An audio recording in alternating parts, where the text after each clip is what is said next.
the days that I used to work for the Alaska fishing game. All of the shenanigans and all of the interesting things that I would see and experience. All the rescues I had to make at sea, in the woods. All the investigations I had to carry out, all the poachers I had to bust, all the unlawful fishermen I had to bust, all the research I had to do, research projects I did for the state.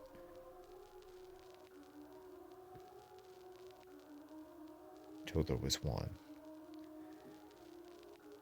occasion, one specific occasion that, well, let's just say that it stood out from all of the others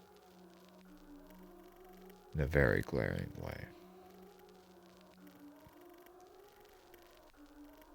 There was an Inuit village, an Inuit outpost up in the north of the state, way past the Arctic Circle, all the way almost to the northern shore. The Inuit outpost had lost contact with the rest of the outside world, and no one was able to get into contact with anyone there by any means, by radio or phone or email, computer, nothing. Nothing worked. It had been a couple weeks since anyone had contact with the outpost, and the state decided to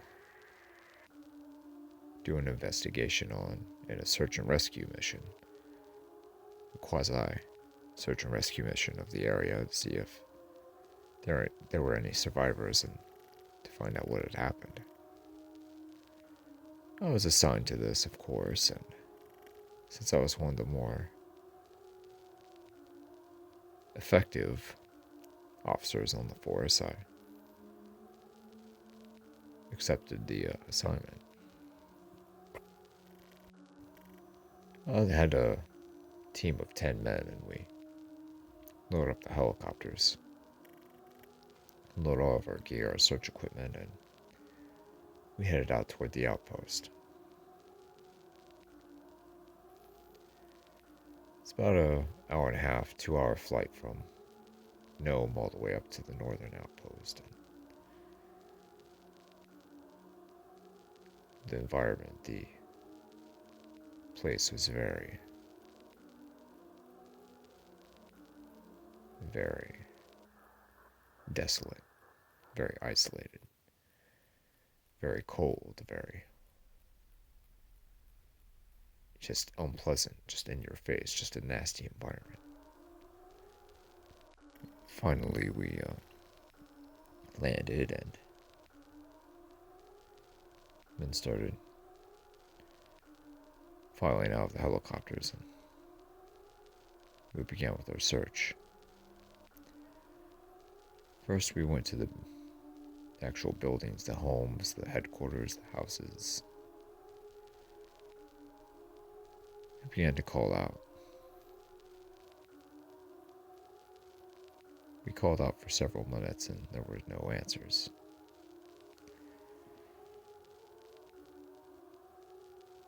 And then we began knocking on doors and checking out the houses, but still we received no answer.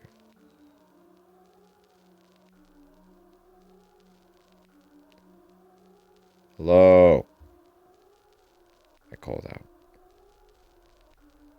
Still there was not a soul in sight.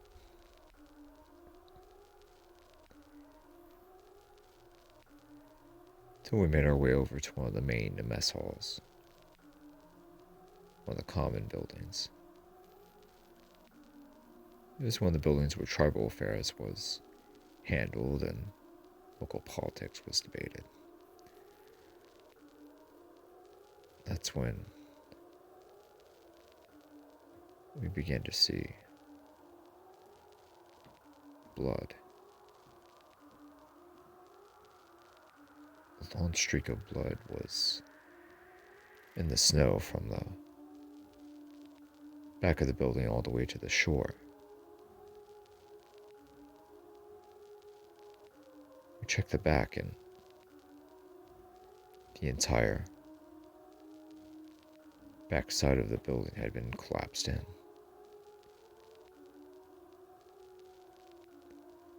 A building made of brick and concrete was collapsed in on the back. It looked like someone took a big wrecking ball and just knocked it down.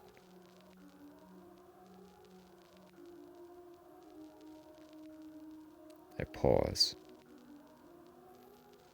drew my rifle, and 4 of the other men drew theirs as well. Rifle in one hand, and the flashlights that were fixed on them clicked on. We made our way inside.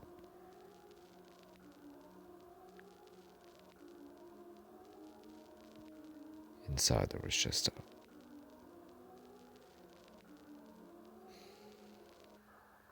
a massacre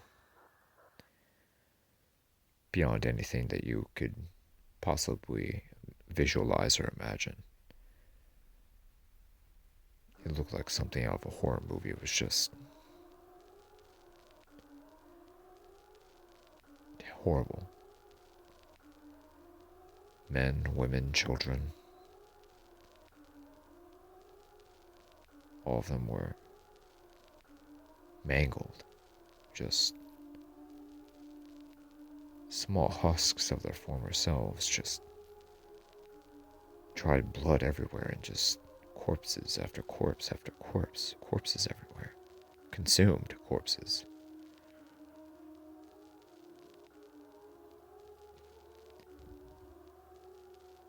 "20, 25, 30, we didn't know exactly how many individuals. The bodies were so torn up and mangled that we couldn't get an exact count, just an estimation.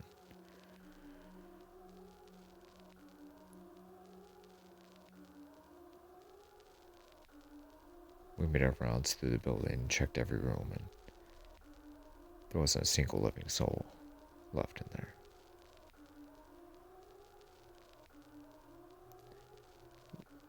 We made our way back out, and we taped off the back half of the crime scene. Then we did the whole of the building, the whole perimeter of the building.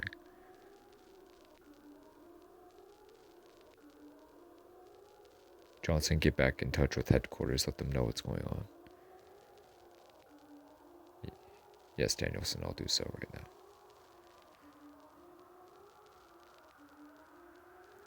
We notified the other men and the other group of men doing the search, and they were just appalled by all of it as we were. Stevenson nearly threw up 4, maybe 5 times while we were going through the building. I just pinched my nose and shook my head. They were all consumed, and the backside of the building was brought down, mowed down. The whole thing didn't make any sense. But then there was this blood trail, and we followed that. It looked fresh, only a few hours old. Myself and 3 of the other men followed as close as we could and made our way all the way back to the shore, north shoreline, where the blood trail ended, and all the loose icebergs and glaciers were making their way from up north down south from the Arctic Ocean.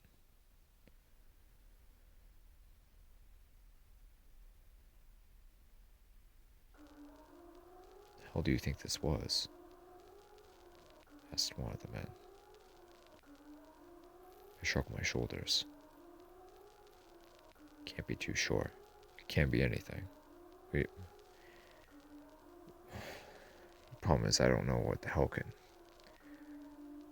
tear down a brick cement building, the backside of a brick cement building like that, and just have its way with 20 or 30 people like that. That's just something unheard of anywhere. I've never heard of anything like this before. From any account, ever. I just Not sure.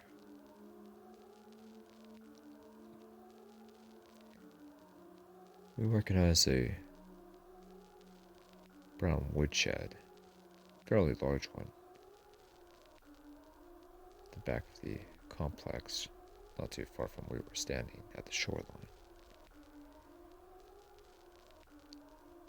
We began to make our way over there. Gun still drawn, and was calling out several times for anyone still there to come out. Then I opened the door. My rifle still drawn, and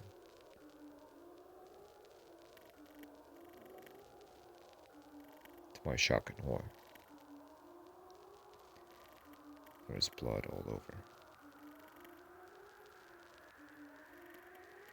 And there was this massive series of openings on the back side of the shed. Gigantic openings, 4 of them.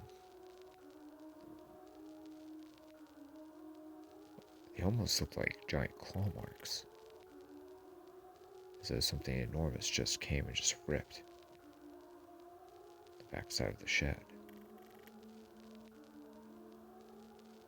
I didn't see any tissue or any organs or a body, just a bunch of blood.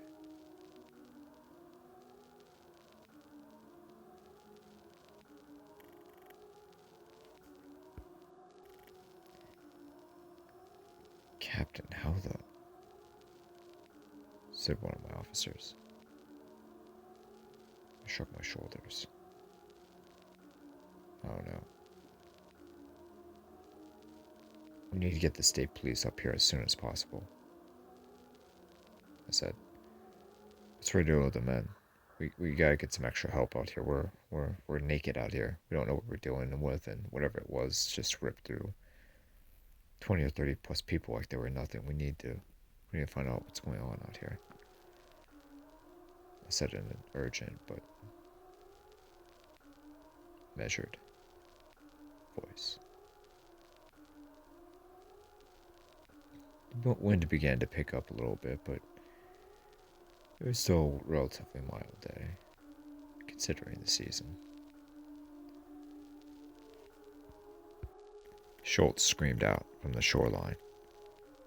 "Captain, look!" He screamed, pointing to the surface of the ocean. Something was washing up onto the shore.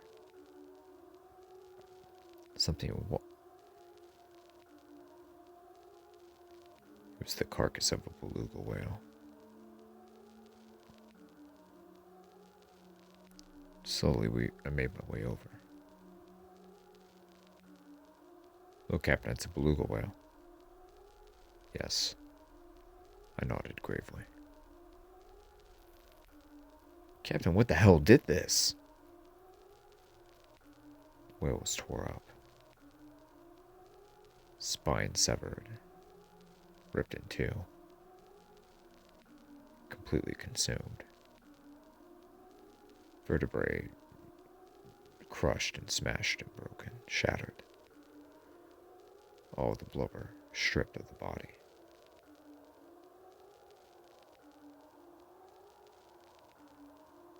"Oh no, we need to get the state police up here right now. Hell, maybe even the National Guard, who knows? There's something very, very, very, very wrong here. This isn't natural. I've never seen or heard of anything like this before." Schultz nodded in agreement, and together we both went back to the helicopters where the majority of our team was. The state police were called in, and the National Guard was put on standby. At first, the National Guardsmen thought we were joking with them, but I explained the situation and what we were dealing with, and in short, they understood. I'm sitting there waiting, wondering what could have possibly been responsible, and what was happening. Stevenson inserted that it was some giant predator that we didn't know about, and I tended to agree with him. Yes, but what the hell can knock down a concrete brick wall like that and have its way with all those people? I assumed some of them were armed, but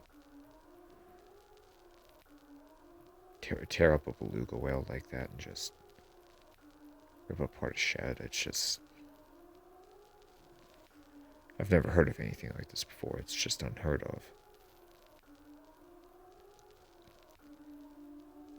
Do you think we should call the Coast Guard? Asked Schultz, sheepishly. I mean, it did do a number on that beluga whale, and I've never heard of anything tearing up a beluga whale like that. Not even a orca or a polar bear. I nodded. I don't know. It's just something... This whole thing makes absolutely no sense. And just keep your eyes peeled, be on the lookout, keep your rifles handy, and don't go off alone. Please, whatever you do, guys, do not go off alone, especially at night, tonight, okay? They agreed. About 2.5 hours later, we can hear another chopper in the distance. It was the state policeman. 2 more choppers, and they just landed right next to us. The blades on the choppers rested after a while, and men began to pour out. One of the sergeants made his way up to me and shook my hand and asked about the situation. Slowly, I showed him around the village, told him our procedure, how we called out for everyone, checked all the buildings, and went to the back of the building, the main building, which we roped off, and explained what we saw, and explained what we saw in the shed as well, how we taped that off as well, and the body of the dead beluga whale, we showed them that as well. He stared silently, nodding his head as we explained all the details. Well, Captain, I have to admit I've never even heard of anything like this, he said, solemnly. I shook my head as well. Neither have I. What do you think that it... Well, I mean, there's all kinds of myths and legends about, all kinds of different cryptids and monsters and things of that sort, like the Torngasuk and the bear god. And of course, there's all kinds of legends about Sasquatch and Bigfoot, but I don't know what this is. I honestly do not know what this is. What could possibly be? It's just hellish. It's just monstrous beyond all description. You don't even hear about stuff like this in movies, hardly. I nodded. I know. Well, let's keep our eyes peeled and camp overnight and see if we can find anything in the morning. We both agreed. It was getting late, cold, and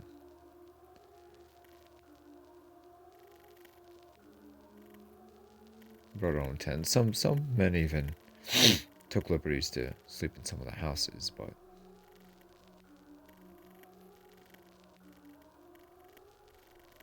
it was what it was.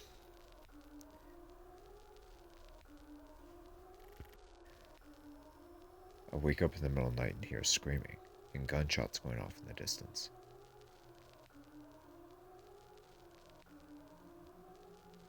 I spring out of bed and get dressed and get my rifle and head out. It was almost pitch black outside of a few of the streetlights that were still working in the village.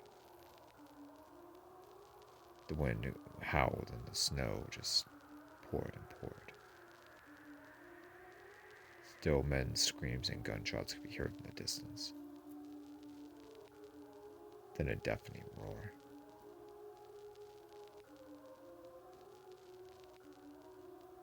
I run and I run as fast as I can towards the shore, where the gunshots are coming from. Then I hear a silence. And a big splash from the ocean. I run and I run. About 30 seconds later, I see the corpses of several men that had been beheaded, their heads knocked clean off of their necks and their torsos. A long trail of blood going back to the village and all the way into the ocean shore. And a ripped up, tattered tent that had been just torn to shreds, covered in blood. Several men were in that tent, I muttered. Then from in the ocean I could hear one more man screaming. Screaming his head off, screaming for life, screaming for anything. Yelling, help, help, save me. Fucking monster, help. Screamed high. Then another splash from the ocean. He was gone.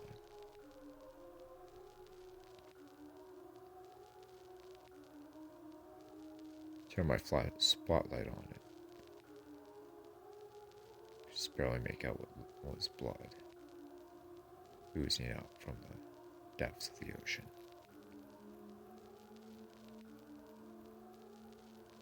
I turned around and looked to the village, but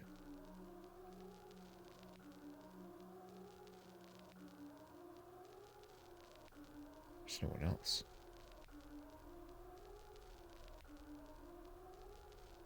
Where is everyone? I thought to myself.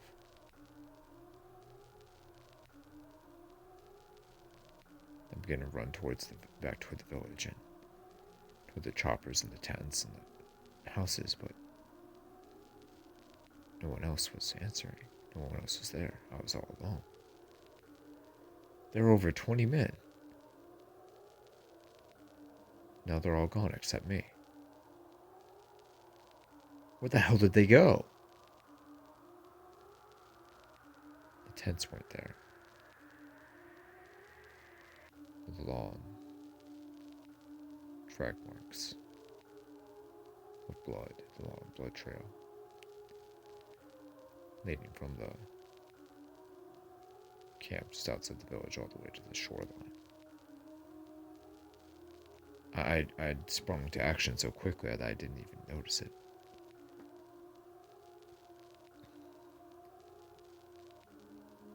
All the tents were gone. I checked the houses where some of the other men were sleeping in, but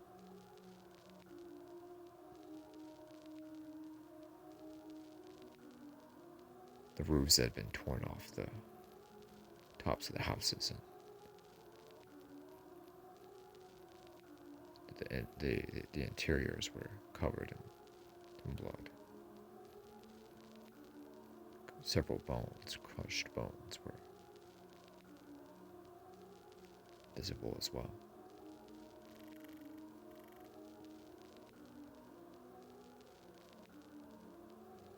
I yell. I scream.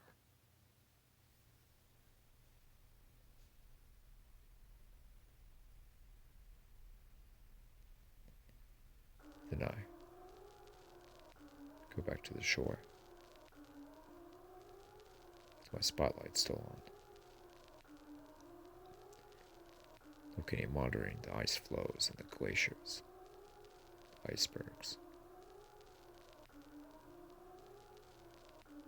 Nothing.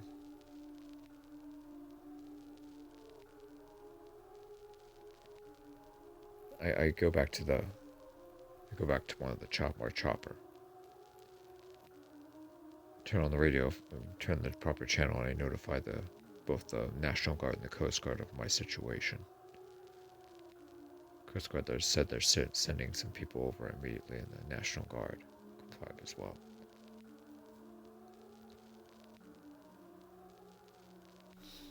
They almost both didn't believe me, but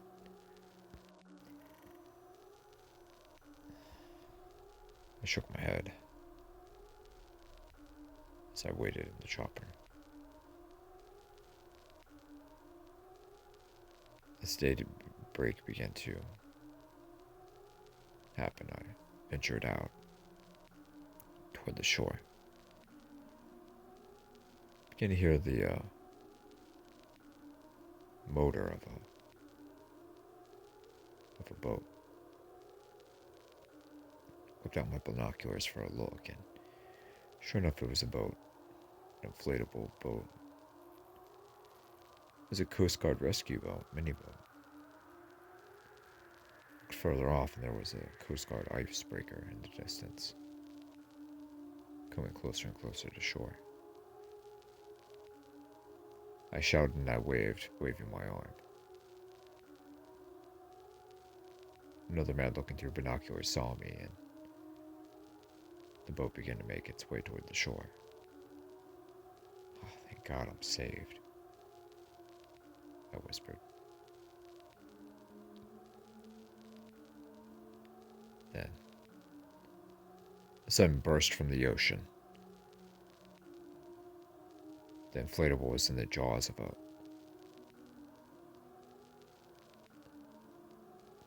what can best be described as a giant bear, a giant polar bear. White. Incredibly large, impossibly large. The beast had the boat in its jaws and was just shaking it. It had been spewed out into the ocean. The monster bear just having its way, tugging each of the 5 men one by one from beneath.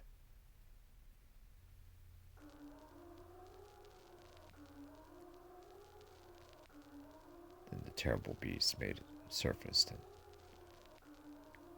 popped its head out of the water, eyeballing me.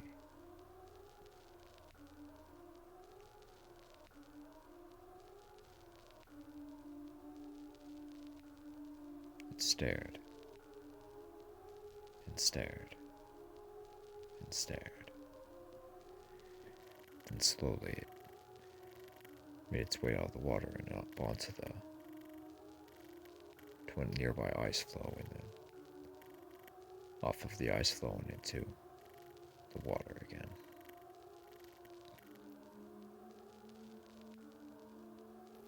Made its way out of the ocean and stumbled its way onto shore, gracefully, smoothly, long, calculated strides, its enormous head slightly bobbing as it made its way onto land.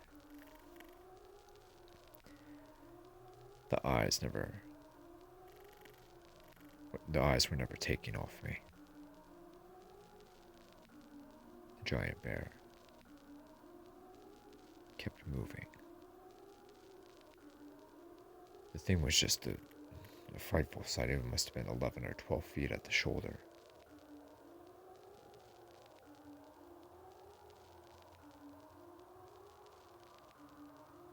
For a moment I froze and deliberated what I should do. My rifle was nowhere near the caliber needed to take this thing down. I just didn't know what to do.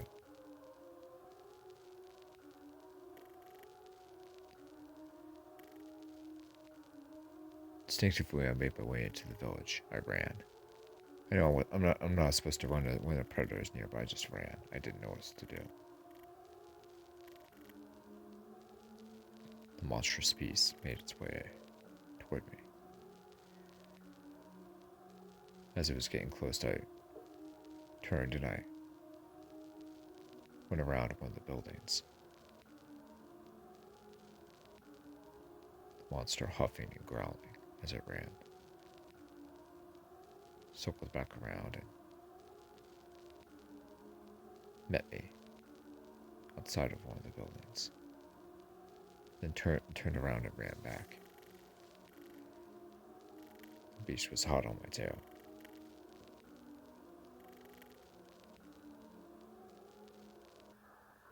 Then I began to hear gunfire from the south.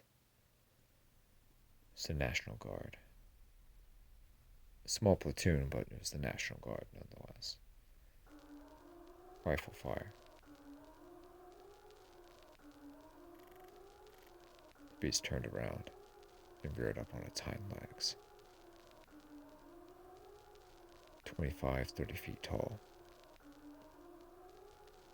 A beast beyond comprehension, beyond your imagination. When the National Guard trucks began to get close, and the beast went back down on all fours, zipped to the truck and just capsized it over. Beast then proceeded to hop onto the upturned truck and just crushed it with its body weight before any of the men could escape and exit out of the vehicle. Then he did it to another truck and another truck. On the final one, he actually pushed it over on its side and ripped the door open, pulling every single man out of the truck and consuming them right in front of me. While the beast was distracted, and made my way to one of the choppers and started it up.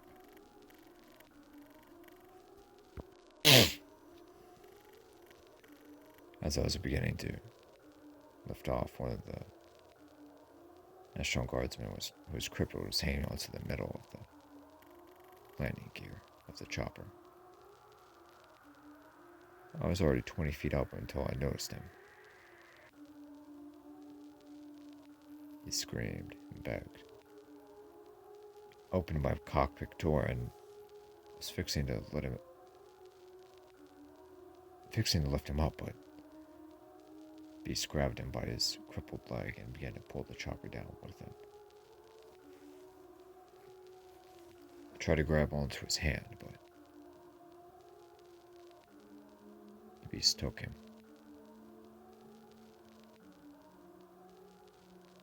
I then, with regret in my heart, I had to pull up and make my way out of there. The man's scream still echoing through my head and through my soul to this day. The beast roared in the distance. I turned around, and I was a couple 100 feet up in the air now, but I saw the beast rearing up on its back legs. The Coast Guard cutter was approaching, but the beast was already almost to the shoreline.